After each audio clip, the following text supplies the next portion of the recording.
에베소서 1장 1절부터 2절까지의 말씀 찾으셨으면 제가 읽겠습니다.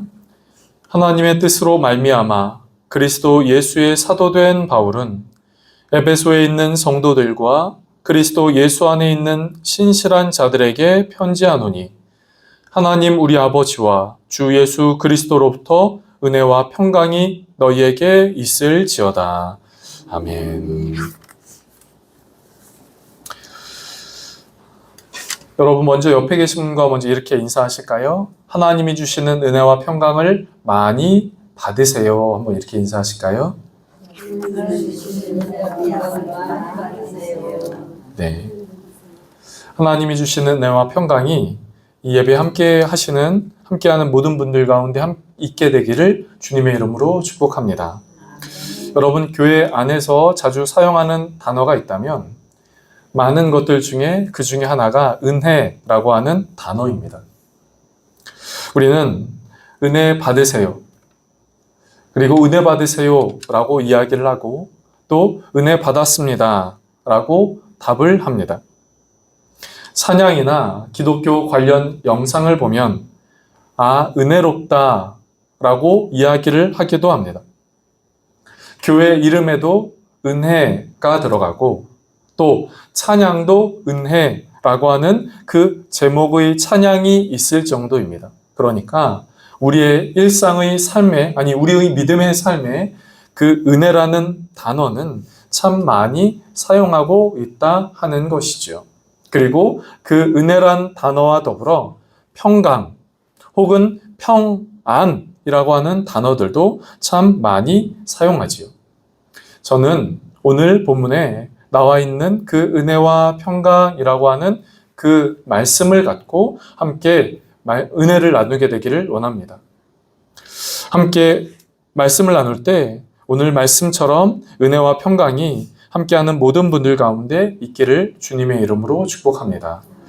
오늘 2절 말씀은 우리에게 이렇게 말하고 있지요. 제가 읽어볼게요. 하나님 우리 아버지와 주 예수 그리스도로부터 은혜와 평강이 너희에게 있을지어다. 여러분 바울은 무엇이 너희에게 있을지어다 라고 말하지요?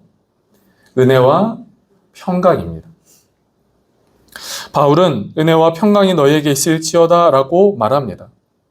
그리고 이 은혜와 평강, 이것이 너희에게 있을지어다 라고 하는 이 바울의 이 말은 바울이 쓴 그 서신서 곳곳에 거의 대부분에 등장하는 그런 말씀이기도 합니다.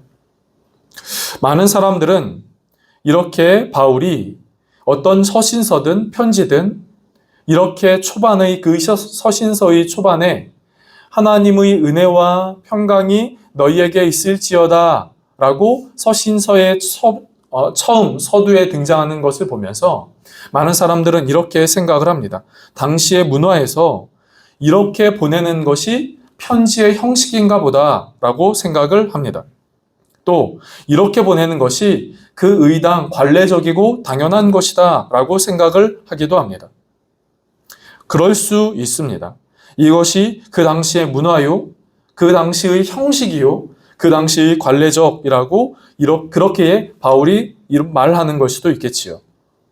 그런데 저는 바울이 자신의 그 쓴 편지, 그 서신서 말씀에서 그 시작을 다른 것도 아닌 하나님이 주시는 은혜와 평강이 너희에게 있을지어다, 있기를 바란다 라고 반복적으로 쓴 것은 많은 이유들과 더불어 이 말씀이 그만큼 중요하기 때문이라고 하는 것이죠. 누구에게 중요합니까? 바울이 이 편지를 읽게 될 그 교회의 성도들에게요. 그 독자들에게요. 그리고 이 편지를 대하는 저와 여러분에게 중요하다는 것입니다. 그리스도인의 삶에 바울이 말한 은혜와 평강이 반복적으로 강조되고 있는 만큼 중요하다라고 하는 것이죠. 그렇다면 여러분, 여기서 은혜란 무엇일까요? 하나님이 우리에게 주신 모든 것이 은혜다라고 이야기를 할 수 있습니다. 그런데 여기서의 은혜를 몇 가지로, 그 중에서 몇 가지로 이야기를 할 수도 있습니다. 그 중에 하나가, 그 중에 첫 번째가 우리로 하여금 하나님의 자녀되게 하신 구원의 손길이 은혜다라고 하는 것이죠. 여러분, 우리로 하여금 하나님의 자녀되게 하신 그 손길이 은혜입니다. 그것이 우리에게 첫 번째 되는 은혜인 것이죠. 값없이 우리에게 주신 손길, 나에게 먼저 다가오신 손길, 그것이 은혜인 것입니다. 그래서 바울은 에베소서 2장 8절에 이렇게 말하지요. 너희는 그 은혜에 의하여 믿음으로 말미암아 구원을 받았으니 이것이 너희에게서 난 것이 아니요 하나님의 선물이라. 여러분, 우리가 구원을 받은 것이 어떤 것이라고요? 우리의 행위에서 나온 것이 아니요 우리 안에 있는 그 어떤 것으로부터 나온 것이 아니요 그것은 하나님의 선물인데 그 선물은 하나님의 은혜의 손길로 인하여 우리에게 주어졌다라고 말하는 것이죠. 한번 따라 해보실까요? 내가 하나님의 자녀된 것이 은혜입니다. 여러분이 고백을 하십니까? 사랑하는 성도 여러분, 그 은혜를 이야기할 때 성경에서 그리고 교회 믿음 생활에서 수없이 말하는 그 은혜에 대하여 이야기를 할 때 그 은혜란 이야기를 들었을 때 우리가 기억해야 할 첫 번째 그것은 무엇입니까? 하나님으로 우리가 하나님의 자녀 되게 하신 것, 그것이 하나님이 나에게 주신 가장 우선되는 은혜다라고 하는 것이지요. 여러분, 찬송가 하나님의 은혜로라고 하는 그 찬양의 가사 아시죠?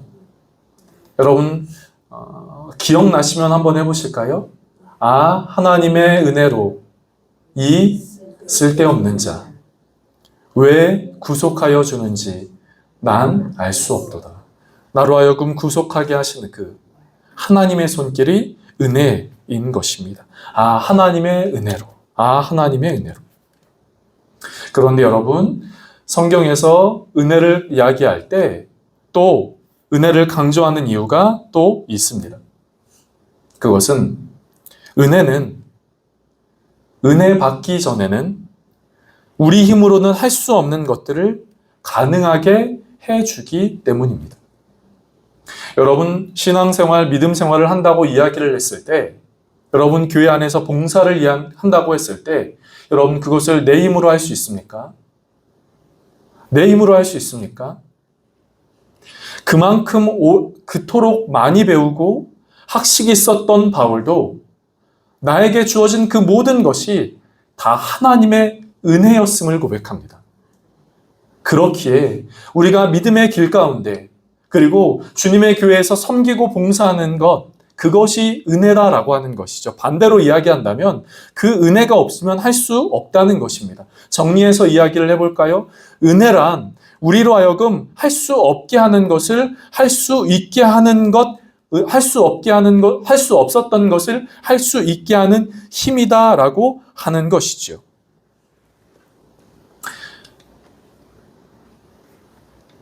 그래서 은혜에 대하여 이야기를 할 때 은혜 받은 사람과 은혜 받지 않은 사람의 모습이 달리 보이는 것입니다. 은혜는 할 수 없는 것을 할 수 있게 하기 때문에 은혜 받은 사람과 은혜 받지 않은 사람의 모습이 달리 보이는 것이죠. 여러분 옆에 계신 분을 한번 보실까요? 얼굴이 어떠십니까? 은혜 받은 모습이십니까? 네. 제가 앞에서 보니까요, 은혜 받는 모습이신 것 같습니다. 은혜를 품고 계신 모습인 것 같습니다. 사랑하는 성도 여러분, 우리의 삶에 하나님을 믿노라 라고 이야기를 하면서 하나님을 믿고 따른다 라고 이야기를 하면서 믿음과 신앙의 길을 간다 라고 이야기를 하면서 은혜가 없으면 그 마음은 곤고해집니다. 은혜가 없으면 삶이 건조해지는 것이죠. 은혜가 없으면 삶이 메마릅니다. 그렇기에 성도의 삶에 그리스도인의 믿음의 삶 가운데 가장 중요한 것은 은혜입니다. 성도의 삶에 은혜 받는 것보다 우선되는 것은 없는 것이지요. 성도의 삶에 은혜가 있어야 하는 것입니다. 여러분, 여러분의 마음은 어떠십니까? 은혜를 품고 계십니까? 여러분의 삶은 은혜 안에 머무르고 계십니까? 은혜를 여러분의 마음 가운데 채우셨습니까? 사랑하는 성도 여러분, 저는 다시 한번 이렇게 말씀을 드리고 싶습니다. 믿음의 길에 가장 중요한 것은 은혜 받는 것이요, 은혜 받는 것보다 우선되는 것은 없습니다. 그렇기에 은혜 받는 함께하는 이 자리에 함께하는 모든 성도님들 되시기를 주님의 이름으로 축복합니다. 그런데 여러분, 이 은혜가 우리에게 임할 때 우리에게 찾아오는 것이 있습니다. 제가 조금 전에 좌우편 바라보시면서 은혜 받은 얼굴이십니까? 한번 좌우편을 보시라고 말씀을 드렸죠. 여러분은 왜 그렇습니까? 은혜 받으면 무엇인가 다른 것이 있습니다. 그것이 평강입니다. 여러분, 은혜 받으면 평강입니다.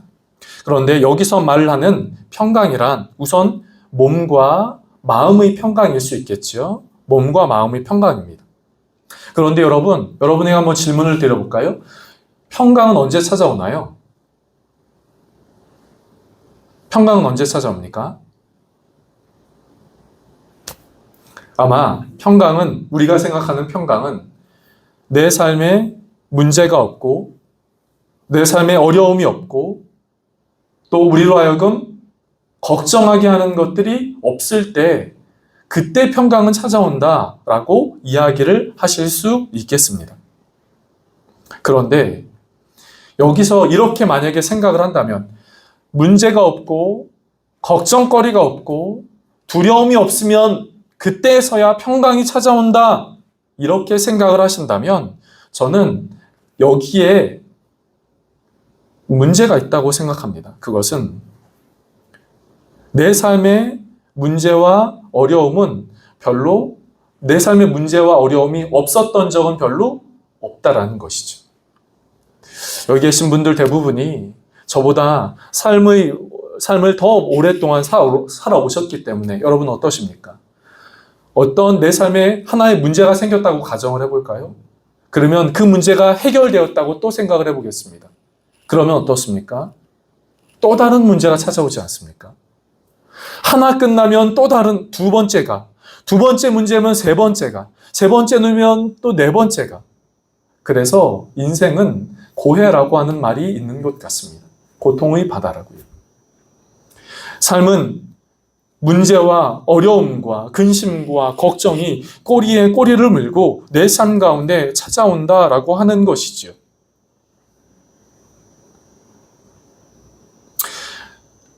위기가 찾아와 이 위기를 잠재우면 또 다른 곳에서 어려움이 찾아오고 그것이 아니면 또 다른 곳에서 물질이 많으면 많은 대로 없으면 없는 대로 삶에 문제가 있으면 있는 대로 없으면 없는 대로 우리의 삶은 노심초사 안절부절 못하며 평강을 누리지 못할 때가 많이 있습니다.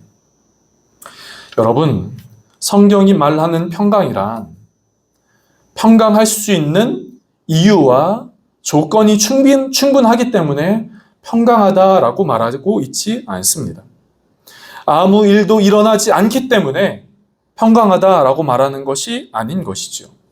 성경이 말하는 평강은 우리의 평강을 깨뜨릴 만한 충분한 일들이 있음에도 불구하고 우리의 삶을 뒤흔들 만한 충분한 것들이 있음에도 불구하고 이상하게 마음속 깊은 곳으로부터 계속 솟아나는, 그래서 그 평강을 아무도 빼앗을 수 없는, 그래서 우리를 흔드는 것이 아니라 우리를 든든하게 세우는 바로 그것을 가리켜 평강이라고 말하는 것이죠.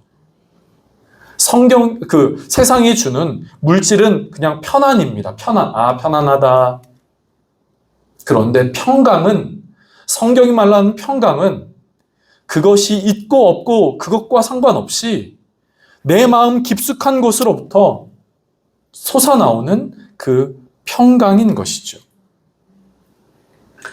찬송가 412장 조금 전 부른 찬양인데요. 그 찬양은 이렇게 말하고 있습니다. 한번 악보를 한번 보실까요? 여러분 주보에 끼워진 그 악보, 찬송가 412장 후렴은 이렇게 말하고 있지요.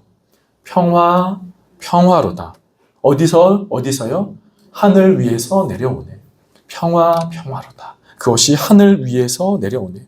그 사랑의 물결이 영원토록 변치 않도록 환경과 조건과 자격이 있을 때만이 아니라 영원토록 내 영혼을 덮으소서. 사랑하는 성도 여러분, 하늘로부터 오는 평강이 함께하는 모든 여러분의 심령 깊숙한 곳에 임하기를 주님의 이름으로 축복합니다. 바울은 은혜와 평강이 너희에게 있을지어다 이렇게 쓰고 있는데요. 바울은 너희에게 평강이 있을지어다. 평강이 있을지어다. 이렇게 말하고 있지요. 그런데 지금 바울이 처해 있는 상황은 어떤 상황인가를 살펴보면 바울은 지금 감옥에 갇혀 있는 상황입니다. 감옥에 있는 상황이에요. 이른바 우리가 옥중서신이라고 불리우는 이 책들은 에베소서, 빌립보서, 골로새서, 에베소서, 빌립보서, 골로새서, 그리고 를 말하고 있거든요. 그런데 바울은 지금 감옥에 있다라고 하는 겁니다. 여러분, 제가 언젠가 관람차, 그냥 한번 견학차, 서대문에 있는 서대문 형무소에 한번 가본 적이 있습니다. 가보셨습니까? 서대문 형무소요. 거기는 관람할 수 있고 견학할 수 있는 곳인데요. 실제로 제가 그 옥중에 들어가 봤거든요. 썰렁하고 뭔가 스산하고 사람들이 제 주변에 있음에도 불구하고 뭔가 말할 수 없는 그런 분위기가 풍기더라고요. 그곳이 감옥입니다. 내 마음을 쉽게 이리저리 내 마음이 쉽게 좌우로 흔들릴 법한 바로 그곳이 감옥인 곳이죠. 바울은 지금 감옥에 있어요. 그런데 감옥에 있는 바울은 이 책을 쓰고 있고 이 책을 쓰면서 너희에게 평강이 있을지어다 라고 말하는 것이죠. 왜 바울은 이렇게 할 수 있었을까요?